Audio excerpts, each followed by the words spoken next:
The lobby of the downtown bank was cool and polished, filled with the low hum of whispered conversations and the faint clicking of keyboards behind glass counters. A soft echo trailed with every step on the marble floor. Sunlight spilled through the tall windows, catching the shine of brass fixtures and giving the whole place an air of quiet authority. And then, she walked in, a woman in her 40s, tall, elegant, carrying herself with the kind of composure that drew attention without demanding it. Her black suit was crisp, her heels sharp against the marble. She wasn't dripping in jewelry. She wasn't flashing status, but there was something in her calm confidence that spoke louder than any designer label could. People turned their heads. Some looked once, others twice. Curious, she didn't notice them. She had come for something simple, to withdraw her own money. She approached the counter where a young teller sat scrolling through forms on a glowing monitor. The CEO placed her handbag gently on the counter and offered a polite smile. "Good morning," she said. Her tone was warm but firm. "I'd like to make a withdrawal." The teller glanced up briefly. His eyes scanned her suit, her face, and then dropped again to the computer screen. There was a pause, a subtle one that carried weight. "Of course," he said mechanically. "May I see your account information?" She slid a sleek leather folder across the counter. Everything was in order: account details, ID, even secondary verification. But the teller hesitated. He frowned, typed something, frowned again. His tone shifted slightly, the politeness thinning. This is a large amount," he said, his voice low but with an edge. "Are you sure this is your account?" The words floated in the air like a cold slap. The woman's expression didn't change. She had heard this before in boardrooms, in negotiations, in rooms where she was underestimated before she even opened her mouth. She simply folded her hands and answered evenly, "Yes, it's my account." The teller shifted uncomfortably. His eyes flicked toward a colleague a few counters down. A subtle exchange, raised brows, a small shake of the head. From the waiting area, a man in a business suit leaned forward, openly curious. A woman with a stroller paused mid-motion, sensing tension. Whispers started to form, quiet but noticeable. The teller cleared his throat. "I'll need additional verification." Her brow arched slightly. "You already have everything you need." Another pause, this one longer, the kind that stretches into humiliation. He tapped his pen on the desk, glancing again at his colleague, as though looking for backup. "I'm sorry, ma'am," he said, his voice carrying further now. "We don't usually process withdrawals like this, especially without the account holder present." Silence fell around the counter. The words hung heavy, absurd in their accusation.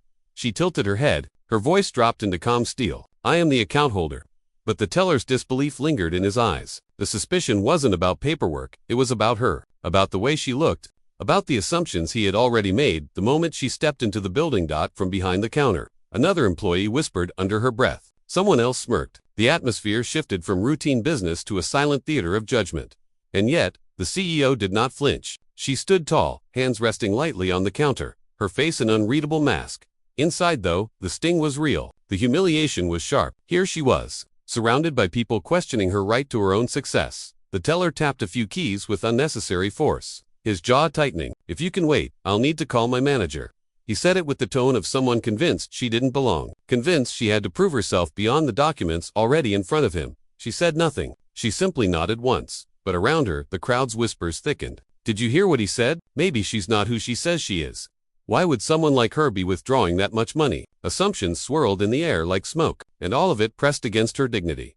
Still, her silence was deliberate. She knew the power of patience, the weight of timing. She wasn't there to argue. Not yet. She stood calmly, eyes fixed forward, as the teller picked up the phone with a sigh, muttering about suspicious activity. The humiliation deepened. Strangers now looked at her not as a professional, not as a leader, not even as an ordinary customer, but as a problem, a suspect. And yet, beneath her quiet exterior, there was something stirring, a storm waiting for the right moment to break. For now, she simply waited. The denial had been delivered. The judgment had been made. The tension hung, unresolved. But the bank had no idea who they were dealing with. And soon enough, they would. The phone clicked back onto its cradle. But the sound wasn't what filled the room, it was the whispers. From every corner of the bank, they began to rise, soft at first, like the rustle of leaves in a breeze, then sharper, more pointed. Customers leaned toward one another, strangers united by doubt. "Did you hear? She doesn't even look like she belongs here. Maybe it's fraud. People try this all the time. Look at her too.com. Too confident. Something's off." The CEO stood perfectly still, her posture as steady as a statue carved from stone. Yet inside, she could feel the sting of every word. Their eyes didn't just question her identity, they stripped away her dignity. Behind the counter, the teller adjusted his tie, his voice taking on a clipped sharpness. "I'll need you to wait right there, ma'am. Don't move. This will be sorted out. Once security arrives." Security. The word wasn't spoken loudly, but it carried through the room like thunder. People turned to stare. A few gasped softly. A child tugged at his mother's arm, whispering, "What did she do?" The CEO's jaw tightened, though her face remained unreadable. Years of discipline had taught her never to give her detractors the satisfaction of seeing her break. "Security," she repeated calmly. "For withdrawing money from my own account." The teller avoided her eyes. His gaze shifted instead to the two men in dark uniforms near the entrance. One of them began moving closer, heavy boots echoing against the polished floor. The murmurs swelled. A businessman near the door leaned to whisper into his phone. Another customer pulled out her camera, discreetly recording the scene, eager to capture the spectacle of what she assumed was an arrest.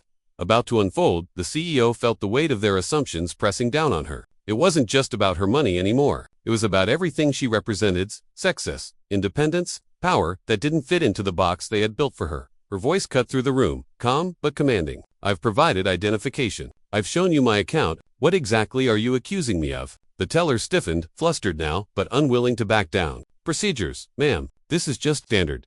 You'll need to cooperate." Her eyes narrowed, catching the flicker of fear behind his arrogance. "Procedures," she echoed. "That don't apply when someone else stands here. Only when it's me." The words hung in the air like a blade, and for a moment the room fell silent. Even the whispers paused, as though the truth had cracked through the tension for just a breath. Then came the sound of boots again closer. Now, the first security guard approached, hand resting on his belt, posture stiff with authority. His eyes narrowed as he looked her up and down, already passing silent judgment before hearing a word. "Is there a problem here?" he asked the teller. The teller's answer came quickly. Too quickly. "Possible fraud. Large withdrawal. She's refusing to cooperate." Gasps fluttered across the lobby. The recording phone tilted higher. The weight of suspicion thickened the air.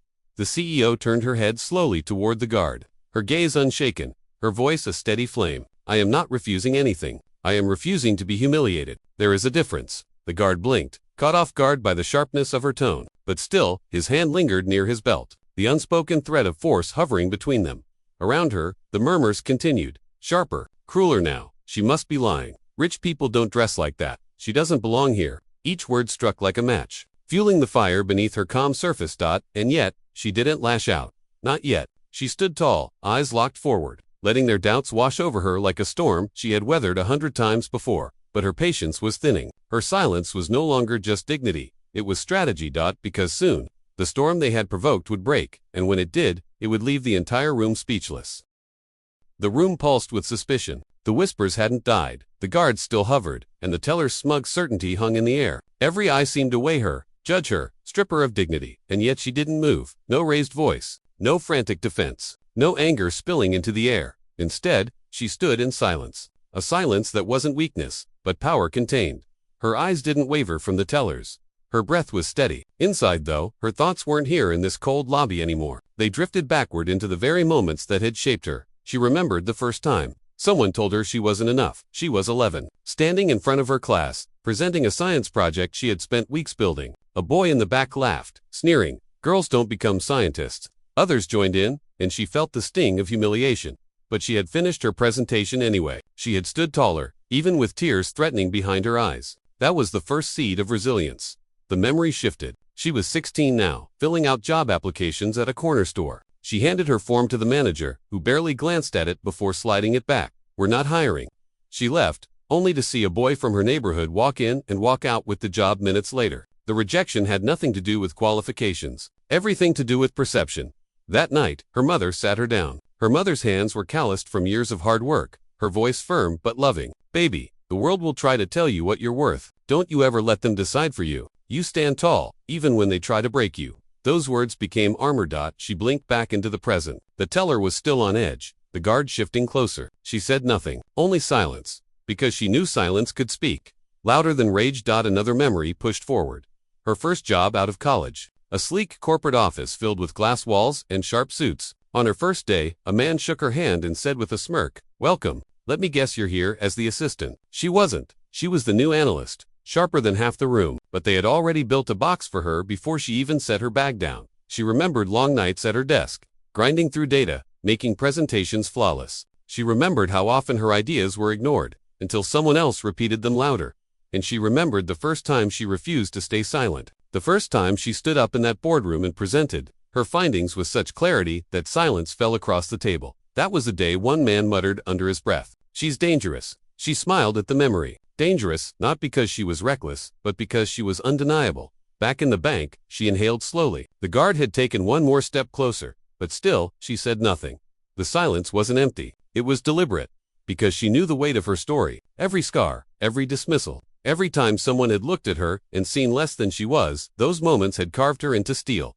And this bank, this teller, this crowd of doubters, they were nothing new. Her mind flashed again, this time to the day she signed her first major deal, a table full of men. All older, all convinced she wouldn't last. She remembered the way their smiles slipped when she read out the figures, the terms, the strategy that no one else had thought of. One of them had leaned back and whispered to another, "She's playing out of her league."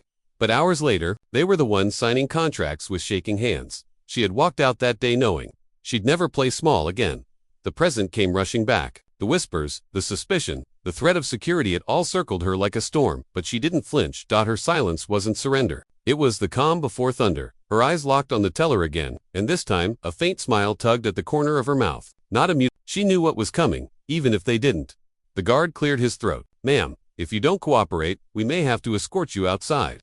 The words were sharp, final, but she didn't answer. She didn't need to, because in her silence, she carried the weight of every moment that had brought her here. Every doubt she had crushed, every door she had opened for herself when others slammed it shut. And soon, her silence would break, not in anger, but in revelation, the kind that no one in this room would ever forget.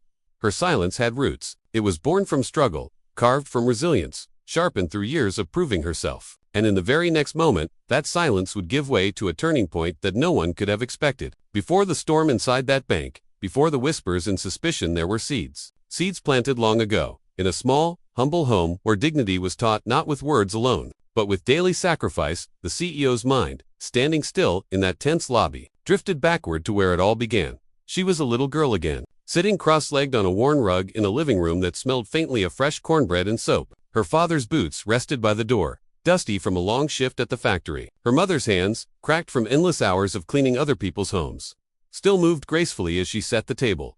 They didn't have much, but what they had was wrapped in pride. Her father always said, "Baby girl, money is something you hold, but dignity holds you." She didn't understand it then, but those words would carve themselves into her heart. One memory burned, especially bright. She was 8 years old, walking with her mother into a grocery store. She watched as her mother placed food carefully on the counter, smiling politely at the cashier. Not the cashier, a young man with an easy grin, let his smile slip the moment he looked at them. He scanned their items slowly, sighing as though each beep was a burden. When her mother handed over a few neatly folded bills, the cashier held them up, inspected them, even rubbed them between his fingers. Finally, he looked at her mother and said, "We don't take bills like this. They're probably fake."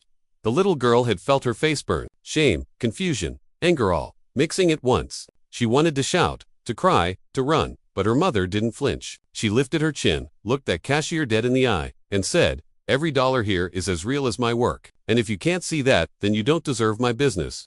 She had taken her daughter's hand, gathered the groceries back into the cart, and walked out with her head high. That night, over dinner, her mother said softly, "People will try to make you feel small, but you don't let them. You walk away with your head higher than theirs." That lesson stayed. Years later, as a teenager, the fire was tested again. She remembered riding the bus home from school, her backpack stuffed with books, her head buzzing with dreams of becoming a leader one day. A group of boys at the back of the bus laughed when she talked about college. "Girls like you don't end up in college. You end up working for people like us." The sting cut deep, but when she told her father, he didn't scold her for being upset. Instead, he leaned forward, his voice a deep rumble. "Don't argue with small minds. Build something so big, their words can't reach you." It was in those small, powerful exchanges that her foundation was laid. She also remembered the nights when the lights flickered because the bill hadn't been paid. Her parents never complained. They would light a candle, gather close, and tell stories about ancestors who had survived worse. "Strength runs in your blood," her grandmother once whispered, her wrinkled hands wrapped around the little girl's fingers. "Never let anyone make you forget that." That voice, that memory, became a flame that never dimmed. In the bank, as the CEO stood in silence facing doubt and suspicion, it was those voices she heard, her mother's unwavering pride, her father's unshakable wisdom, her grandmother's fire. They were the seeds of her power, seeds that had been buried deep, watered by struggle, and grown into something unbreakable. She didn't need to shout now. She didn't need to prove herself with anger. She knew what she carried inside her, the weight of every lesson, every hardship, every quiet act of dignity. And yet, another memory surfaced, one that shaped the way she faced conflict forever. She was 15, standing in the school hallway with a teacher who doubted her potential. He had looked down at her paper, a perfect essay filled with sharp analysis, and said with a smirk, "Are you sure you wrote this? It doesn't sound like you." The young girl had wanted to cry, but instead, she met his eyes and said, "If you can't believe it, maybe that says more about you than it does about me." The room had gone silent. The teacher's smirk faded, and for the first time, she realized the power of speaking truth. Without raising her voice, that was the day she learned that silence could be strength, but so could carefully chosen words. And so, in the present, inside that bank filled with whispers and doubt, she stood unshaken. Her silence wasn't emptiness, it was the sound of her ancestors' lessons, her parents' sacrifices, her own battles echoing inside her. She wasn't just a woman waiting for money. She was the product of every seed planted long before this day, and though the teller, the guard, and the crowd didn't yet realize it, this was not a woman to be dismissed. Because those seeds of power weren't just roots in her past. They were the very foundation for the storm about to unfold. A storm that would change everything in that bank, beginning with the moment she decided to act. The seeds of power had been planted in her childhood, but seeds only matter if they're tested by storms. And her storm began the moment she stepped into the world of business. It was a world not designed for her. Boardrooms where every chair was filled with men twice her age. Investors who saw her face, not her brilliance. Clients who smiled politely, but behind closed doors whispered that she'd never last. And yet, she walked in anyway. The first time she entered a high-rise boardroom as a young executive, the room fell silent. A dozen men in sharp suits leaned back, smirking as though someone had played a joke. One of them muttered under his breath, "Who let the secretary sit at the table?" She heard it. She let the sting pierce, but not consume her. She straightened her blazer, set down her folder, and spoke. "Gentlemen, I didn't come here to take notes. I came here to take this company forward." The room shifted, the smirks faded, and while not all of them respected her yet, they remembered her words. That was the first small victory, but the climb wasn't easy. Rejection followed her like a shadow. She pitched to investors who listened with folded arms, their eyes glazing over before she finished a single sentence. One meeting ended with a man pushing her business plan back across the table. "You're smart," he said coldly, "but this isn't the kind of thing people like you succeed in." She gathered her papers calmly, but her voice was steel. "Then I'll succeed without you." And she did. There were nights she cried quietly in her apartment, wondering if the mountain was too steep. She remembered standing at her window, city lights flickering below, her reflection staring back with exhaustion in her eyes. But every tear turned into determination. Every doubt became fuel. She whispered to herself, "If the doors keep closing, I'll build my own building." And slowly, brick by brick, she did. One of her earliest contracts almost slipped away. A client laughed when she suggested she could manage their accounts. He chuckled. "I think you're out of your depth." But when she delivered results numbers that shattered expectations, he had no choice but to sign. And from then on, he didn't laugh. He recommended her to others. Each rejection was followed by a triumph, each dismissal by undeniable proof. Years passed, and her reputation grew. She began to hire a small team, people who believed in her vision when no one else would. Together, they worked out of cramped offices with secondhand furniture and coffee that never seemed strong enough. But the energy was electric. She led with the same dignity her parents had taught her, treating her employees not as cogs in a machine, but as partners in a mission. One night, as the clock struck midnight, her assistant looked up from a pile of papers and said, "Do you ever sleep?" She smiled softly. Dreams don't wait for sleep. They wait for work. And so the empire began to rise. She bought her first building. Not the tallest, not the most glamorous, but it was hers. When she walked through its empty halls for the first time, the echoes reminded her of that little girl who once sat cross-legged on a rug. Listening to her father talk about dignity, she whispered into the silence, "We made it." But even as she rose, the storms didn't stop. At her first shareholder meeting, as CEO, she stood at the head of the table, a sea of skeptical faces staring back. One shareholder leaned forward and said, "Do you really think you can handle this? Running a bank isn't charity work." Her answer was steady, unwavering. Running a bank isn't charity work. It's leadership. And leadership isn't about who doubts you, it's about who follows you despite it. Silence filled the room. And one by one, those same shareholders voted in her favor. Block clients who once underestimated her now fought to sit across her desk. Investors who had turned her away years earlier returned with smiles, asking for a chance to buy into her vision. And though she smiled back, she never forgot their words. She never forgot the doors that closed in her face. She never forgot the storm, because the storm was what forged her. She didn't rise because it was easy. She rose because every no became a ladder rung. Every insult became a spark. Every storm became fuel for the fire inside her. And now, standing in the center of that bank years later, she wasn't just a customer. She wasn't even just a CEO. She was the storm itself. Every story of greatness has a single moment, one instant where the tide shifts, and everything after it is never the same. For her, that moment came late one evening, inside a dimly lit office, where the weight of a deal could decide her entire future. She was still a young executive then, bold but unproven. The whispers of doubt followed her everywhere, echoing in corridors, creeping into boardrooms. They said she was ambitious, yes but not enough. Brilliant, perhaps but untested. And in business, doubt could kill faster than failure. Yet she had something no one could measure: resolve. The deal on the table was monumental, a contract that would place her company in the ranks of serious contenders. But it came with impossible odds. Competitors circled like hawks, each with deeper pockets and older connections. The client's board was skeptical of her, dismissing her proposal as too risky and too idealistic. She walked into that meeting with nothing but her research, her conviction, and the fire of someone who had spent her whole life fighting to be seen. The chairman of the client's board leaned back in his chair, adjusting his gold cufflinks as he smirked. "Convince us," he said flatly. "Why should we trust you? You don't have the history. You don't have the reach."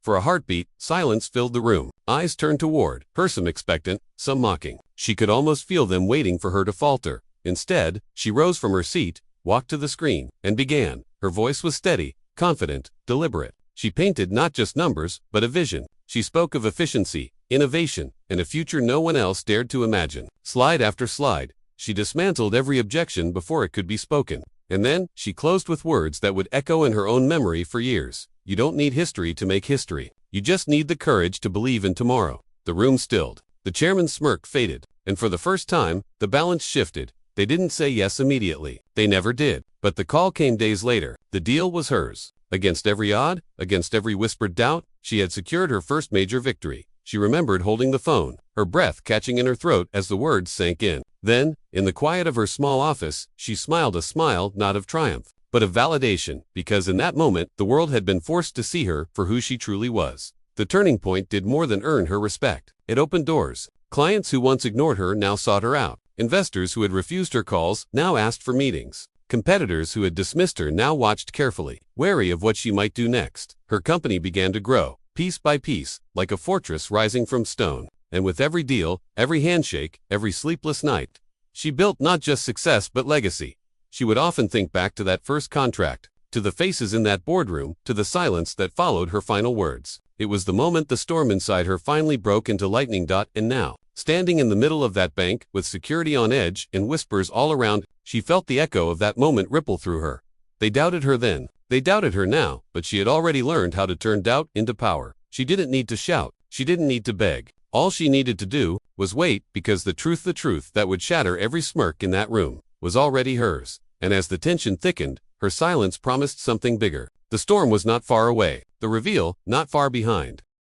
The room went still. The teller's voice, sharp and commanding, cut through the silence like a blade. "I already told you, ma'am, we can't process your withdrawal. If you continue to make demands, I'll have to call security." Heads turned. Customers froze mid-transaction. The hum of chatter that usually filled the lobby evaporated into a heavy, suffocating quiet. All eyes were now on her, the woman in the tailored suit, standing tall at the counter, unshaken. Her posture didn't change. She didn't raise her voice. She didn't plead. She simply looked at the teller with calm, piercing eyes that seemed to say, "I've seen storms worse than this, and I survived them all." The teller shifted uneasily, mistaking her silence for defiance. His words grew louder, filled with a smug confidence born of ignorance. "You don't have the proper clearance. You don't have the account authority. I don't know what game you're playing, but it ends here." Behind her, a ripple of whispers spread across the crowd. "She doesn't look like she belongs here. Maybe she forged something. Why doesn't she just leave?" Every murmur was another dagger, slicing the air with judgment and prejudice. But she stood rooted, refusing to give them the satisfaction of reaction. The teller finally snapped his fingers toward the corner. "Security," he barked. 2 guards emerged, their heavy boots thudding against the polished floor, their uniforms crisp, their stances rigid. They approached with suspicion already etched in their eyes. "Ma'am," one guard said firmly, "we're going to need you to step aside." The room tightened, the tension coiling like a spring. Parents pulled their children closer. Phones were raised, cameras ready to catch the drama. It was no longer just a banking issue. It was a spectacle. Yet through it all, she remained steady. Not a flicker of fear. Not a crack in her composure. The guard moved closer, his hand hovering near his belt as if expecting resistance. "Let's make this easy," he said, lowering his voice. "Don't cause a scene." And then she finally spoke. Her tone was low, deliberate, and commanding. "The scene was never mine to cause. It was yours to create." The guard blinked, caught off guard by the weight of her words. The teller stiffened, realizing for the first time that maybe, just maybe, he had underestimated her. Minutes stretched like hours. The air was thick, each heartbeat echoing like thunder in the stillness. Customers leaned closer. Their curiosity mingled with discomfort. The CEO scanned the room not with panic, but with patience. Her silence wasn't weakness. It was strategy. She knew something no one else in that room did. Something that would flip this entire situation upside down. And so, she waited. Waited for the moment when arrogance would dig its own grave. The teller crossed his arms, glaring down at her. You can either leave now, or be escorted out. Her lips curved, not into a smile, but into the faintest trace of something sharper. Foreshadowing. Because she wasn't leaving, she wasn't pleading, she wasn't even defending herself. No, she was preparing to reveal the truth that would silence every whisper, every smirk, every doubt in that room. And as the guards positioned themselves, the audience both inside the bank and watching this story unfold felt it. The standoff wasn't about who had the louder voice, it was about who had the deeper power. And she held all of it. The room was on the edge of collapse. Security hovered just inches away. The teller stood stiff with authority he didn't deserve, and the customers leaned in hungry for spectacle. Every eye in the bank pressed against her as though waiting for her to break. And then, she spoke. Her voice was calm, steady, but carried the kind of weight that doesn't need to rise in volume to be heard. This bank, she said, pausing just long enough for the silence to thicken, belongs to me. The words didn't echo, they detonated. For a heartbeat, no one moved. No one breathed. It was as if time itself had flinched. The teller's smirk collapsed into confusion. Excuse me? He stammered, suddenly unsure of his footing. She didn't flinch. She didn't blink. She simply repeated, slower this time, each word falling like iron against marble. I own this bank. Whispers erupted instantly, rising like a wave across the lobby. Did she just say she owns it? No way, that can't be true. She's lying. She has to be. But the certainty in her tone, the unshakable composure in her posture, planted doubt in every skeptic's mind. The security guards exchanged uneasy glances. They had stepped forward, prepared to escort a troublemaker. Now they stood frozen, realizing they might have just cornered their employer. The teller swallowed hard, trying to regain control of the unraveling scene. That's impossible, he said, his voice cracking. People like you don't. He stopped himself mid-sentence, but it was too late. The prejudice, the arrogance, it had already slipped through. Her eyes narrowed, not in anger, but in power. People like me, she asked softly. You mean people who don't fit into your narrow box of who deserves respect? Let me educate you. I'm not here to ask for permission. I'm here to remind you who built the walls you're standing in. The customers shifted uncomfortably, the weight of her truth settling into their bones. For years, they had seen her kind, dismissed, doubted, overlooked. But in that moment, she stood taller than all of it, living proof. That power doesn't always come wrapped in the package the world expects. The teller tried one last time to cling to control. If it's what you say is true, prove it. She reached calmly into her briefcase and pulled out a folder embossed with gold lettering. Inside, ownership documents, signatures, seals, and checkable proof. She placed them on the counter with deliberate care, the papers landing like thunderclaps in the silence. The teller's face drained of color. His lips parted, but no words came. The security guard stiffened, eyes darting between the folder and the woman they had nearly dragged out. The crowd leaned closer, disbelief turning into awe. A murmur swept across the lobby, this time not of doubt, but of shock, even admiration. She didn't gloat. She didn't smile. She simply stood there, serene in her authority. As if the reveal was never about humiliating them, it was about teaching them. Next time, she said finally, her tone calm but sharp as a blade, look deeper before you decide who deserves respect. The teller lowered his head, shame flooding his face. The guards stepped back, their authority crumbling in the shadow of her truth. And the customers, they would never forget what they had just witnessed the day. A woman turned silence into power, and power into revelation. But the moment was far from over, because while the truth had been revealed, consequences were only beginning. The bank wasn't just shaken, it was about to face a reckoning. The words still hung in the air. This bank belongs to me. For a heartbeat, the entire room seemed to forget how to breathe. The silence wasn't just quiet, it was heavy, as if every sound had been swallowed by the weight of her revelation. The teller's lips parted, but no words came. The security guard froze mid-step, his hand still hovering near his radio. Even the customers who just moments earlier were shifting restlessly in line stood motionless, their eyes locked on the woman at the counter. The CEO did not move. She didn't flinch. She stood there, calm and unshaken, her presence filling the marble-lined lobby more powerfully than any shout ever could. The tension was no longer hers to carry, it was theirs. The teller finally stammered, Excuse me, what did you just say?" Her voice cracked, barely audible, like she wasn't sure she even wanted the answer. Slowly, with deliberate grace, the CEO reached into her sleek leather bag. The motion was unhurried, almost theatrical. Every gaze followed her hand, wondering what she might pull out. A credit card, a checkbook. No. She laid a crisp leather folder on the counter, its edges sharp and polished, its weight undeniable. She opened it without a word, Inside were documents, ownership papers, legal seals, signatures of authority. She slid the first page forward, tapping it lightly with her finger. "This," she said, her voice steady and sharp, "is proof. I don't just bank here, I own here." Gasps erupted from the crowd like the release of held breath. A man in the back whispered, She owns the bank." Others leaned forward, squinting to catch a glimpse of the paperwork. The whispers grew into ripples, rolling through the lobby until the entire place buzzed with disbelief. The teller's hands trembled as she picked up the document, eyes darting over the text, her mouth moving without sound. Her disbelief melted into something else, fear. She looked up, meeting the CEO's eyes, and saw no hesitation there. No bluff, only truth. Security hesitated, their authority suddenly stripped away. One of them muttered under his breath, "We were about to throw out the owner." His voice carried just enough for others to hear, fueling the storm of murmurs in the crowd. The CEO didn't smile. She didn't need to. Her composure was more cutting than anger. She let the silence stretch again, letting every person in that lobby sit with the weight of what had just unfolded. "You thought I was powerless," she said softly, her tone carrying across the marble-like steel. "But this," she gestured to the papers, "is power you can't deny."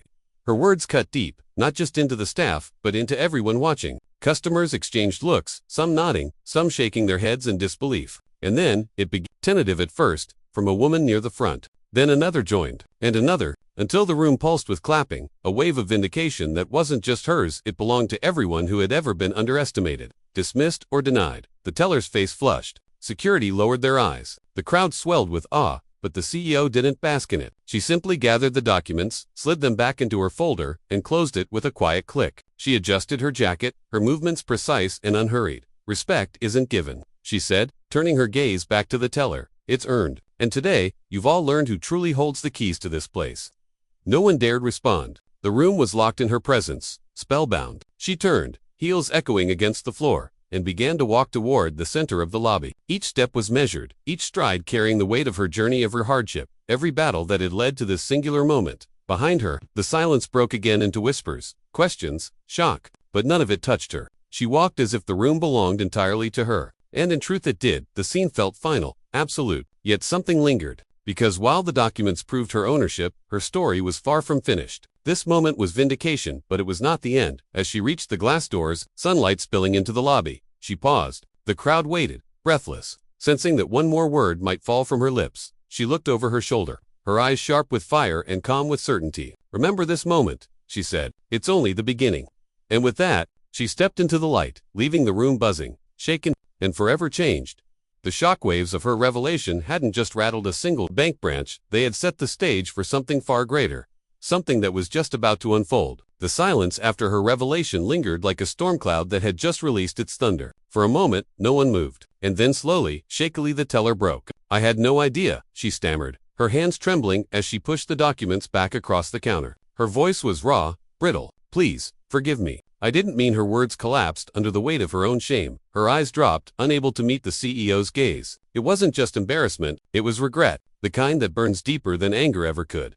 Behind the counter, her colleagues exchanged nervous glances, scrambling to find a way out of their own silence. One finally stepped forward. "Ma'am, we sincerely apologize for the treatment you received here today. It was unacceptable." His voice carried the stiffness of someone trying to stitch a wound with words alone. Security shifted uneasily. A man who, minutes earlier, stood ready to escort her out, now lowered his head, stepping back toward the lobby wall as if trying to disappear into it. The authority he once carried had been stripped from him in a single moment, replaced by something far heavier, remorse. The customers watched with wide eyes, some whispering, others nodding in quiet approval. A woman near the velvet rope clapped softly, her hands hesitant at first. Then another followed, and another. Soon, the sound swelled into a gentle wave of applause, not raucous, not mocking, just steady, respectful. It filled the lobby with something new, acknowledgement, but the CEO didn't raise her chin in triumph. She didn't smile or gloat. Instead, she stood tall in quiet dignity, letting the sound wash over her without a flicker of arrogance. Her composure was striking,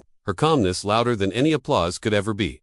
She looked at the teller again, her voice steady but soft. "What matters," she said, "is not that you made a mistake. What matters is whether you learn from it." The teller swallowed hard, her eyes glistening, and whispered, "I will." There was no anger in the CEO's gaze, no vengeance, just a quiet strength that seemed to draw the room into silence again. She gathered her papers, slipped them back into her folder, and closed it gently. Then she rested her hand on the counter, not as a threat, but as a reminder of the balance that had shifted. "You see," she continued, her tone carrying the weight of experience, Respect isn't about titles. It's about how we treat people, especially when we don't know who they are. Her words landed like stones dropped into still water, rippling through every corner of the lobby. Customers nodded, the staff lowered their eyes, and even security seemed to stand straighter as if absorbing the lesson. The branch manager finally appeared. Breathless, having heard the commotion from his office, his face paled when he realized who stood before him. He hurried forward, extending his hand, his voice dripping with apology. "Ms. Williams, I had no idea you were visiting today. Please, allow me to personally extend our deepest apologies. This branch failed you, and that is on me." She didn't take his hand right away. She let the pause stretch, the weight of accountability pressing down. Then, finally, she extended hers not with warmth, but with grace. A handshake that said, "I will accept your apology, but I will not forget." The applause faded, replaced by an awed silence. Every person in that lobby knew they had witnessed more than a confrontation. They had witnessed balance restored,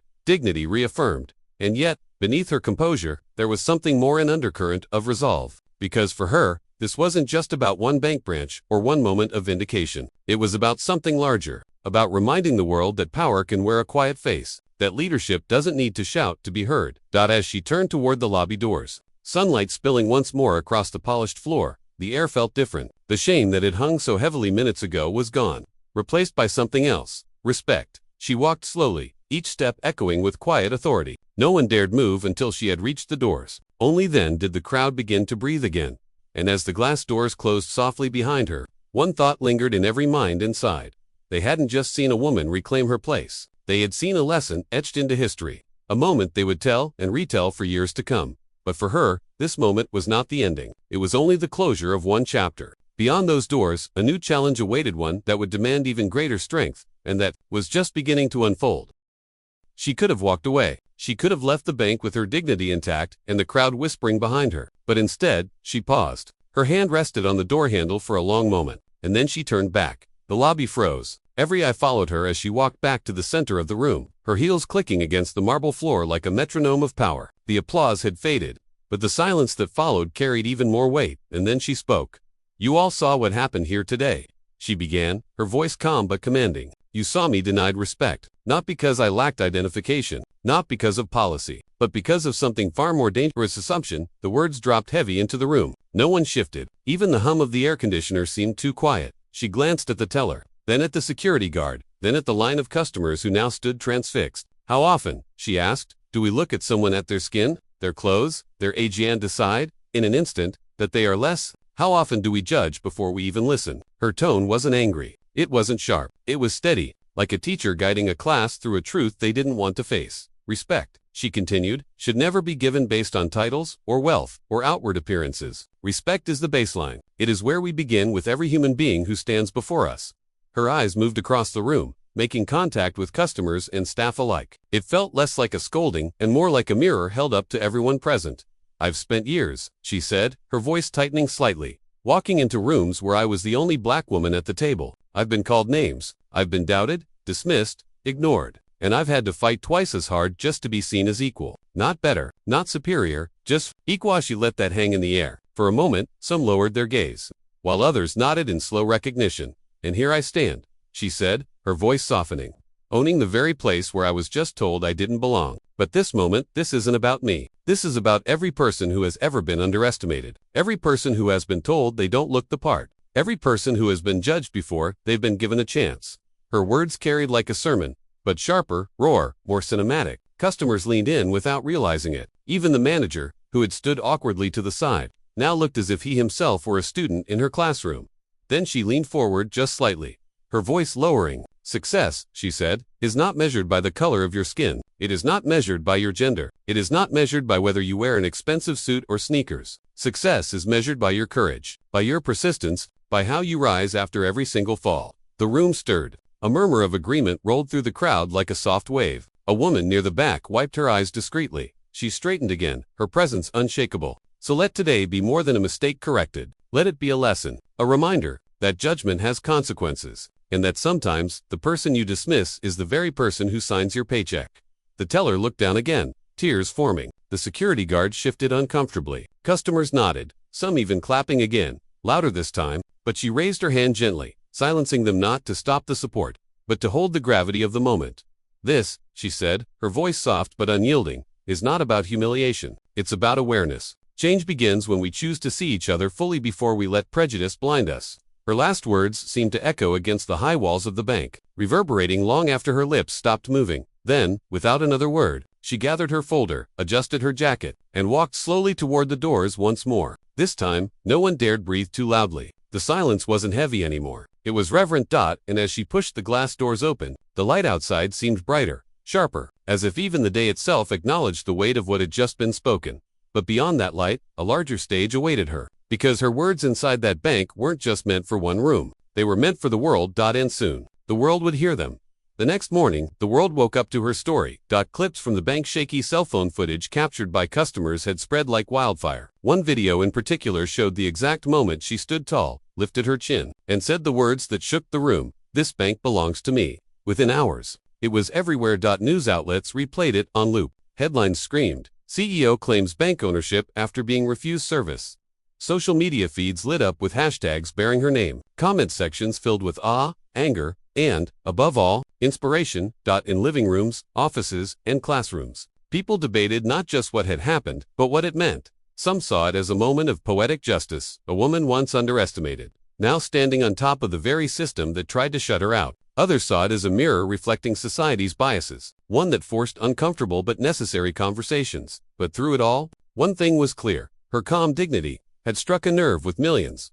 One news anchor put it simply: it wasn't just what she said, it was how she said it. Calm, controlled, unshakable. She didn't shout to prove her power. She simply revealed it. In the days that followed, the bank scrambled to contain the fallout. A public apology was issued, dripping with regret. "We deeply regret the incident and extend our sincerest apologies to our client and to the broader community. We are implementing immediate training to ensure this never happens again." But apologies, however polished, couldn't erase the viral image of a CEO standing alone in that lobby, holding her ground with nothing but truth and composure. For the public, the real victory wasn't in the bank's words. It was in hers. Everywhere she went, people recognized her. Some stopped her just to say thank you. Others wrote letters, emails, or posted online, sharing their own stories of being judged, doubted, or dismissed. One message read, "You gave me the courage to walk into my office today with my head held high." Another said, "You reminded me that dignity is power." Her inbox overflowed with messages from young women, from immigrants, from people who had been told all their lives that they weren't enough. They didn't just see a CEO in her, they saw themselves. And yet, through the noise, she remained steady. No fiery press tours, no angry speeches, just presence, just grace. When asked in an interview how she felt about the incident, she replied softly, "I'm not angry. Anger passes. But dignity, that stays. If my story helps even one person carry their dignity into a hard place, then it was worth it." The bank's reputation shook, its executives scrambling to prove change. But hers, it soared. The quiet power she had displayed inside those walls became a case study, a lesson, a story parents told their children. Teachers played the clip in classrooms. Business leaders quoted her in speeches. And the woman, who had once been underestimated, in every boardroom now stood as a global symbol of resilience. She hadn't just defended herself, she had shifted the conversation for countless others. And though the headlines would eventually fade, the lesson would not, because long after the news cycle moved on, her composure, her words, and her silence when others expected outrage would keep echoing. And as her story spread, one truth became undeniable: her calm was louder than any storm could ever be. But this was not the end. It was only the beginning of something far greater. Because what started in one bank lobby was about to ripple across the world.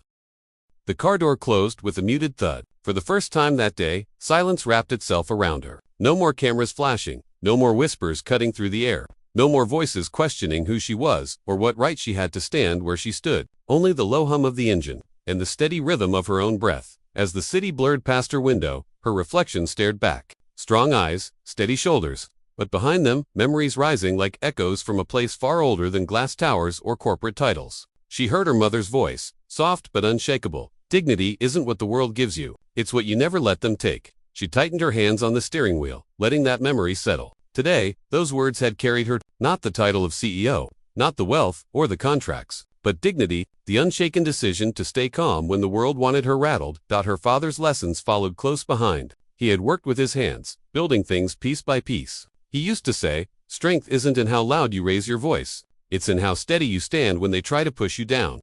She could almost see him now, dust on his jacket, a proud smile across his tired face. And in that moment, she realized the real victory wasn't that she owned the bank. It wasn't the apology issued to the cameras. It wasn't even the trending hashtags or the flood of messages pouring across the globe. The victory was that she had walked through fire without letting it burn away her grace. The narration slowed, leaning closer, almost whispering to the listener. True power isn't loud. True power doesn't need to shout. True power doesn't demand the room to notice. It simply is. And in her silence, in her steady voice, the world had listened anyway. Outside, traffic lights changed from red to green. Cars moved. People carried on with their days, never knowing that just blocks away, a story had unfolded that would ripple far beyond a single city. Somewhere, a young girl scrolling through her phone had just seen a clip of the CEO standing tall, unflinching. That girl would never forget the image. She would tuck it away, like a lantern against the dark, reminding her of what was possible. The CEO exhaled, the weight of the day finally lifting. She wasn't just driving away from a bank. She was driving toward something larger, an unspoken promise that every step of calm defiance plants a seed for the next generation. Narrator's voice deepened, drawing the moral out clearly, like sunlight breaking through clouds. Real strength isn't in anger. Real strength is in grace. The kind of grace that doesn't bow to insult. The kind of grace that doesn't crumble under disrespect. The kind of grace that turns silence into the loudest statement of all. Her phone buzzed on the passenger seat calls. Messages, news alerts, but she didn't pick it up. Not yet. She let the world rush on without her for a while. She had already said everything that needed to be said with one simple line. I own this place. The camera of the imagination pulls back, now her car, gliding down the boulevard, framed by the glow of a setting sun, the world's still buzzing, still moving, but her presence steady. Calm, unshaken. And as her silhouette faded into the horizon, one truth remained. Some battles are won not by force, not by fury, but by the quiet, unbreakable dignity of a single voice refusing to bend. The story closes here, but its echo lingers, inviting us to ask ourselves, when the world tests us, when dignity is denied, how will we stand? Will we answer with noise, or with the quiet strength that leaves the world stunned? Her journey wasn't over. It was only beginning, and so was ours.